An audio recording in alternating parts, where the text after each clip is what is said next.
السلام علیکم۔ Truth Urdu secret کے سامعین، امید ہے آپ خیر و عافیت سے ہوں گے۔ آج کا ہمارا واقعہ ہے اللہ والوں کی سنگت کی برکت۔ کیا صرف چند لمحوں کی نیک صحبت بھی انسان کو فائدہ پہنچا سکتی ہے؟ آج کا یہ ایمان فروز واقعہ ہمیں یہی سبق دیتا ہے۔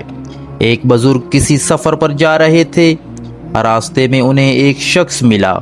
بزرگ نے محبت سے پوچھا، بھائی تم کون ہو؟ اس نے جواب دیا، میں آتش پرست ہوں، آگ کی پوجا کرتا ہوں۔ دونوں ساتھ سفر کرنے لگے۔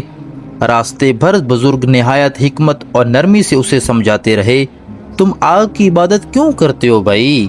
آگ تو خود ایک مخلوق ہے، خدا تو وہ ہے جس نے آگ کو پیدا کیا، وہی عبادت کے لائق ہے۔ لیکن آتش پرست اپنی بات پر قائم رہا اور اسلام قبول کرنے پر آمادہ نہ ہوا۔ آخر کار بزرگ نے فرمایا، آؤ پھر ایک آج فیصلہ کر لیتے ہیں، ہم آگ جلاتے ہیں، پھر دونوں اپنے ہاتھ اس میں ڈالیں گے۔ اگر تمہارا عقیدہ سچا ہوا تو تمہیں کچھ نہیں ہوگا، اور اگر میرا دین حق ہے تو اللہ تعالیٰ اپنی قدرت ظاہر فرما دے گا۔ وہ شخص بھی اس آزمائش پر راضی ہو گیا۔ دونوں نے جنگل میں ایک بڑی آگ جلائی۔ جب آگ خوب بھڑک اٹھی تو آتش پرست کی دل میں خوف پیدا ہو گیا اور وہ پیچھے ہٹنے لگا۔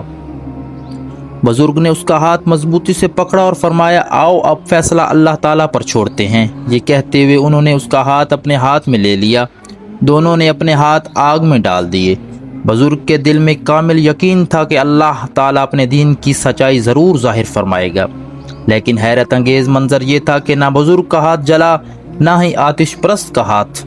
آتش پرست تو بہت خوش ہوا، مگر بزرگ کے دل میں ایک سوال پیدا ہوا۔ انہوں نے عاجزی سے اللہ تعالیٰ کی بارگاہ میں عرض کی، اے میرے رب، میں تیرے سچے دین پر ہوں، تو نے مجھے تو آگ سے بچا لیا، لیکن اس کافر کا ہاتھ کیوں نہیں جلایا؟ اللہ تعالیٰ نے ان کے دل میں یہ بات القاء فرمائی، اے میرے بندے، ہم اس کا ہاتھ کیسے جلاتے جبکہ اس کا ہاتھ تمہارے ہاتھ میں تھا؟ سبحان اللہ! یہ اللہ والوں کی صحبت اور نسبت کی برکت تھی۔ سوچئے سامعین، سوچئے، وہ شخص تو کافر تھا، لیکن چند لمحوں کے لیے ایک اللہ والے کا ہاتھ اس کے ہاتھ میں آ گیا تو اللہ تعالیٰ نے اسے بھی آگ سے محفوظ فرما لیا۔ اگر ایک لمحے کی نیک صحبت اتنی برکت والی ہو سکتی ہے تو جو لوگ پوری زندگی اللہ والوں کی صحبت اختیار کرتے ہیں، ان پر اللہ تعالیٰ کی رحمتیں کس قدر نازل ہوتی ہوں گی۔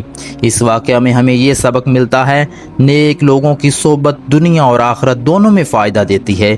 اللہ تعالیٰ اپنے نیک بندوں کی نسبت کی بھی لاج رکھتا ہے۔ ہمیشہ اہل ایمان اور صالحین کی مجلس اختیار کریں، کیونکہ یہی صحبت انسان کی زندگی بدل سکتی ہے۔ اللہ تعالی ہمیں نیک لوگوں کی صحبت نصیب فرمائے، ہمارے ایمان کو مضبوط کرے اور ہمیں اپنی رضا والے راستے پر چلنے کی توفیق عطا فرمائے۔ آمین یا رب العالمین۔